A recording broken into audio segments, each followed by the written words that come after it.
Welcome back to the new Sports Beat, sponsored by Total Imports. You're here with your host, Sharife Sargent, and my co-host, Akeilah Hillhouse.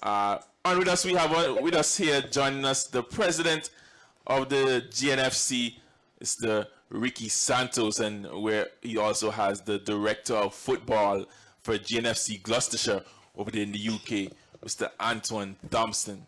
Welcome to the show, guys. Thanks, Sharife. Akeilah, good morning.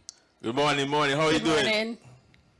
Morning. Not too bad. Akeilah, take your blow, man. Ricky, calm down. Ricky, little more we have put on suicide watch last night.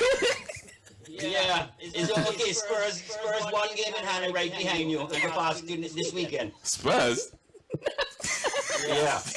Who's talking about that? I was watching Expression. I think he's Uzi Expression. So he was going on about, Obama misses everything. That even if you invited him to a wedding, he'd probably miss that too.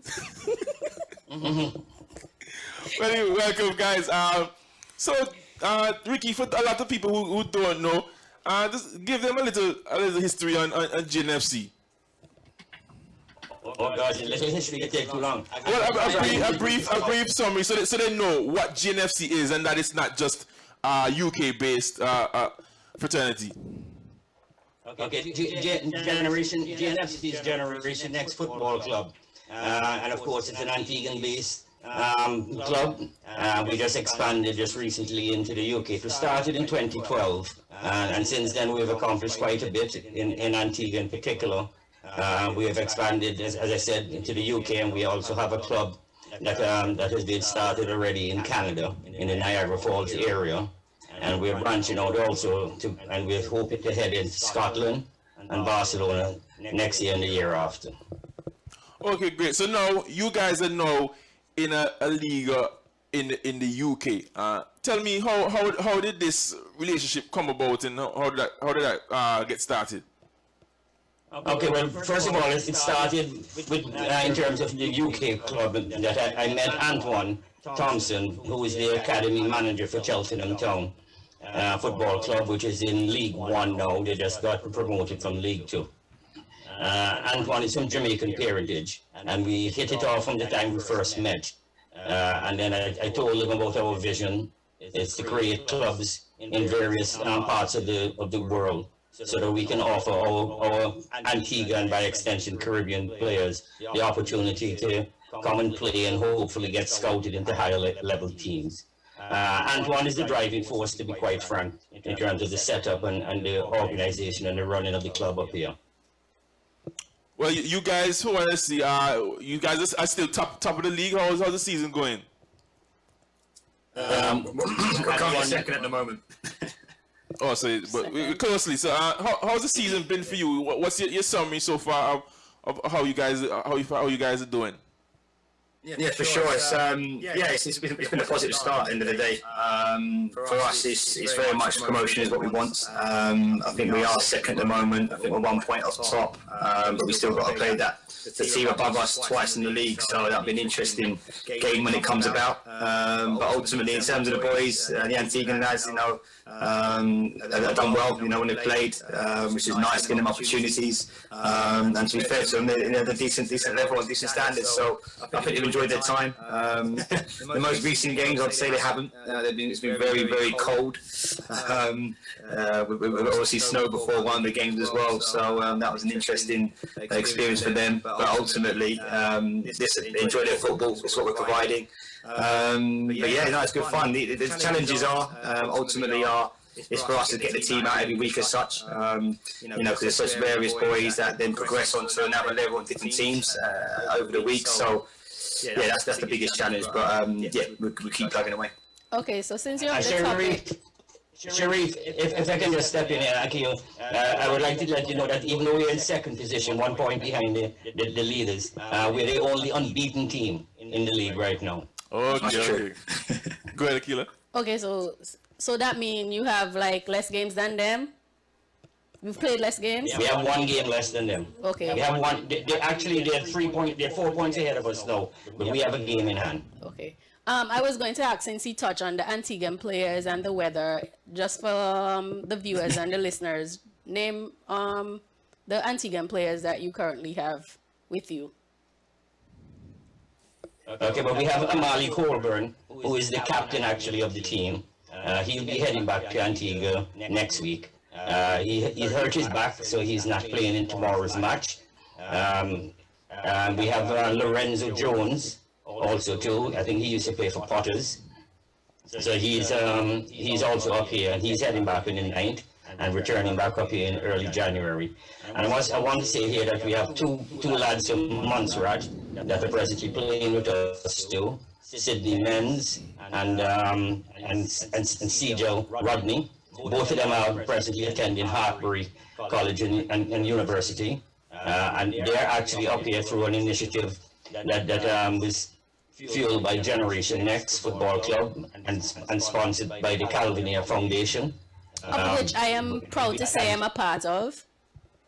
Yes, you are. Yes, you are. You're the female coach in the well, actually, that's a separate one. That's the Advanced Academy, the Calvinia Advanced Academy, which Akeilah, we're anxious to start back first thing in January when I get back. So we'll be back on stream again. So Calvinia Foundation has been really generous to the young lads, the young footballers of Antigua and so forth. Okay, Ricky, tell me, you say you have Antiguan players. First of all, how has the addition to these guys been in your Gloucestershire setup?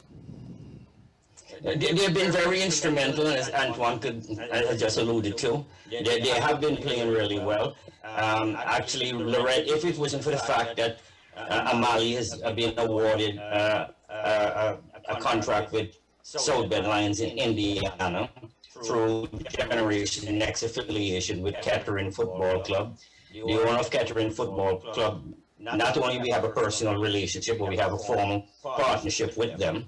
And the owner actually funded Amali's airfare and accommodation for trials at Kettering Football Club to get into the South Bend Lions setup. And he made it through, so he's coming back home, and he'll be heading over to Indiana in early February or late January.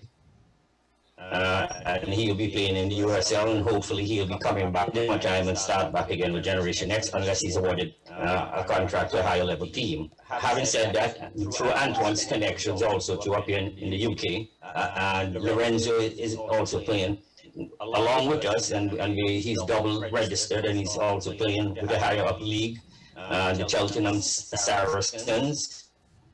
So they're about a division or 2 higher than we are. So he's playing for both, actually. What is the process like for? Because I know you would have taken those players from Antigua from down here to. What is the process like in order for those players to come up there and make the Generation Next team? Is it your personal recruitment, or is it? No, well, the club was created, as I said earlier, the club was created to offer opportunities for our Antiguan and by extension Caribbean players to showcase their talents in the UK, and hopefully will get spotted to higher level teams. It's an amateur club at this stage because, as I said, we're in the bottom part of the pyramid system in England. What we are doing now, first we just stated that whoever wants to come and play could come and play, but now we are going for a vetting process, and the vetting will be done by Generation Next head of coaching, Desmond Zico Bleu. And so he'll be vetting them to make sure that they are good enough to come up and play in this system. If not, they need more training, more development before they will be afforded to come up here. It is a costly affair because, as I said, this club is being funded by me, as we have no sponsors at the moment. So they will have to pay for their own airfare, accommodation when they are up here, meals, etc., ground transportation. So it is a costly affair, but they have the opportunity to come and play once Zico vets them and said, well, yes, they're not only okay in terms of the football talent, but of course, once they're up here, they're representing not only Generation Next, but Antigua So we want to make sure that they're good ambassadors when they're up here. What do you think that this opportunity does for, because I know most of these guys are young guys, to be able to get this experience and now they're coming back home and fitting into a national team setup and a program? What is that exposure and that experience you think does for them? Well, I'll let Antoine answer that question if he doesn't mind. Yeah, no problem at all. Well, at the end of the day, it's a different style of football, isn't it?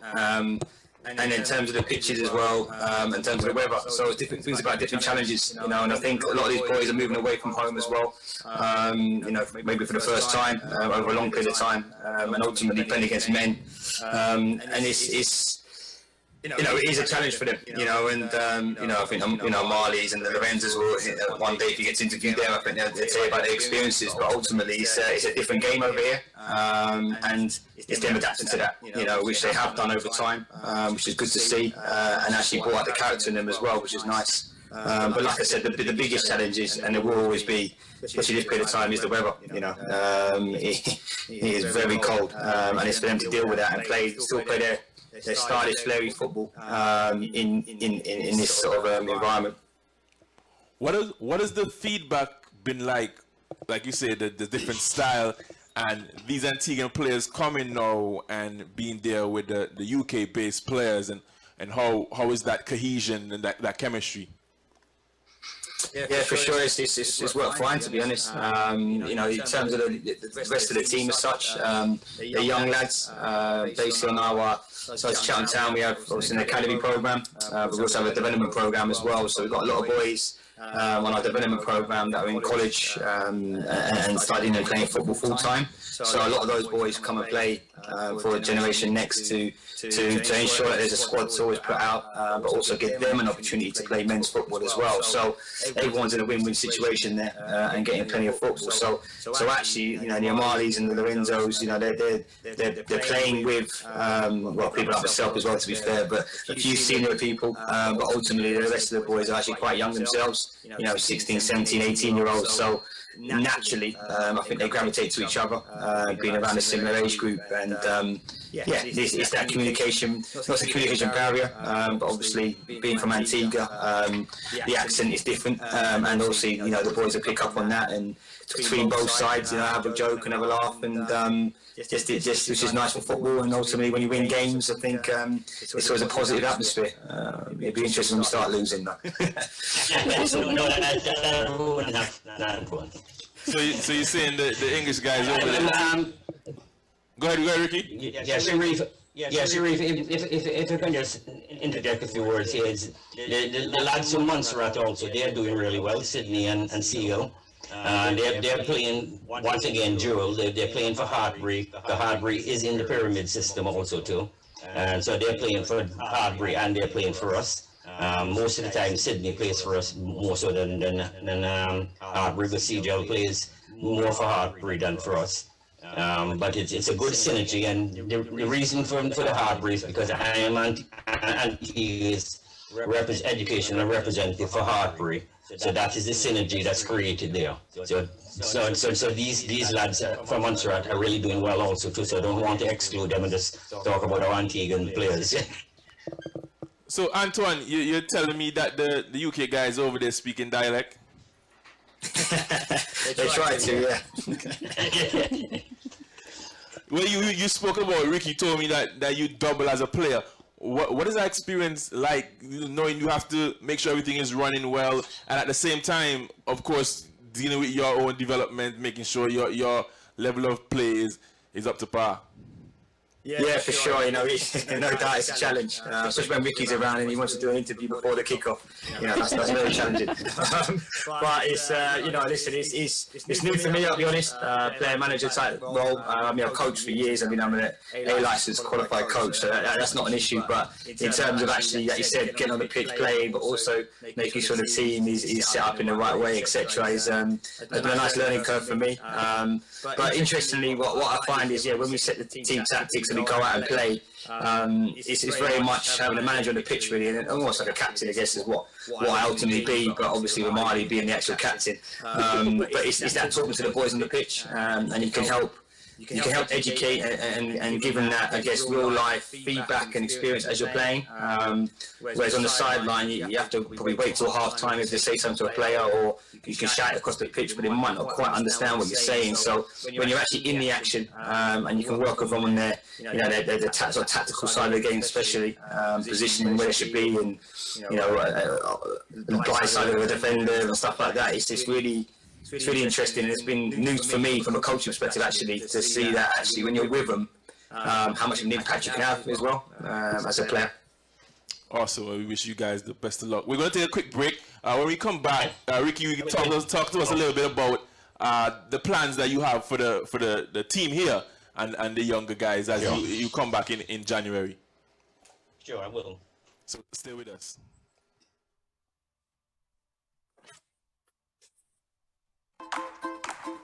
It's not easy getting rid of these types of greases every day.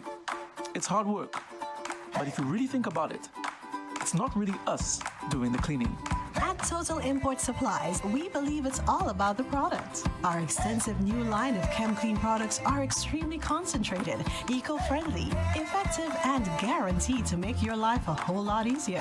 Whether you're cleaning at home, the office, or at industrial-type spaces, when it comes to food-based solvents, sanitizers, cleaners, floor care, commercial machines, and the dispensers for laundry care, let the product do most of the work for you. Introducing the best brands in the cleaning business from ChemClean Limited, available only from Total Import Supplies.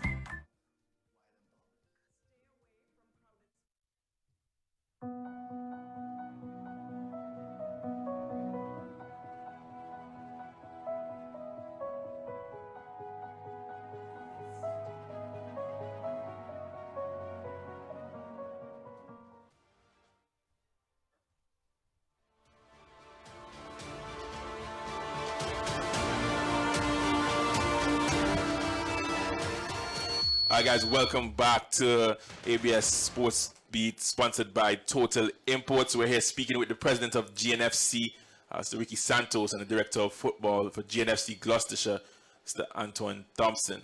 So just as we wrap up the interview, Ricky, just tell us some of the plans that you have for the GFC program here locally that's going forward. Okay, just before I get into that, if you may give me some time here, I'd just like to let you know that the team up here in the UK is making waves for Antigua. We've been interviewed by two newspapers so far, the Cheltenham Post and the Local Standard, and we have done an interview which will be aired tomorrow on BBC Radio Gloucester, and tomorrow again we have BBC. We'll be doing the BBC crew will be out there to do a short video to carry on the Midlands network, and also it will be on social media, the BBC social media. So we are making some waves up here. We also did an interview for World Soccer Magazine. I'm not too certain when that will be published, but I'll notify you all when that is done. Now, in terms of what's happening in Antigua, of course. We weren't able to start at our usual time in September due to the COVID pandemic that is taking place. I'm happy to see that Antigua has got it under control more or less. I don't want to jump the gun too much, but I think they've done a wonderful job, and we're hoping to start back in January, not only with our regular football club, but the Calvinier Foundation GNFC Advanced Academy, of which of course Akeilah is part of. So we'll be having the trials for that in January also too, and hoping to kick that off. Now once the Advanced Academy starts, we also have an educational component to that. So we try and prepare the footballers in the Advanced Academy to do their SATs, which is a US requirement for the universities out there. In February, everything is arranged already. We have the coaches from the US and the UK that are coming down to do a university identification combine. The combine is going to be with a different flair this year because we have two coaches also that are going to be there that will offer opportunities for USL clubs that they can have an opportunity to get a contract there too. So this combine in February is going to be with a difference. I don't want to speak out of turn here because so I'm not going to call any names, but we're we are in discussions, and it's more or less a done deal. But until the deal is done, it's not done yet. But we are partnering with a global coaching organization, which is recognized by FIFA, and Generation X is going to be partnering with them to keep our coaches in Antigua updated with the latest coaching techniques and technologies and so forth. So as soon as that is all finalized, I'll notify everybody accordingly. So that will benefit our coaches back home, of course. Sounds good. I'll get a little coaching course in there. Pick up some things. Tell me, what is the goal now for the younger guys? They would have been out of competition, no school league, and what are your expectations for them? Well, normally in January we normally start with the first thing on the ABFA's calendar, which is the Gomez Netherlands Insurance Youth Football League. However, we were uncertain as to whether or not we would be able to realize that again this year. So I'm not too certain if we'll be able to get that one off the ground, because of the fact that the sponsors are needed, and the sponsors don't normally come on board in such a short space of time. But I'm going to try anyway and see if we can start it in February the latest. Failing that, we'll have to skip this year once again due to the pandemic. But that is the goal. But as I said, we want to get, in particular, not only our younger ones back to playing in a structured environment, but we also want to put a lot of emphasis on the Calvin Foundation Advanced Academy. That's a big priority, because I think a lot of these youngsters have missed opportunities for educational scholarships at tertiary level. And if we can get more out, that's the better. Awesome. We look forward to seeing that come to pass. And once again, best of luck in the rest of the season. Thank you for joining us, guys. We've been speaking to the president of the GNFC Football Club, Mr. Ricky Santos, and the director of football over there in GNFC-Gloucestershire, Mr. Antoine Thompson. You're here joining us at New Sports Beat. Sharife Sargent and Akeilah Hillhouse.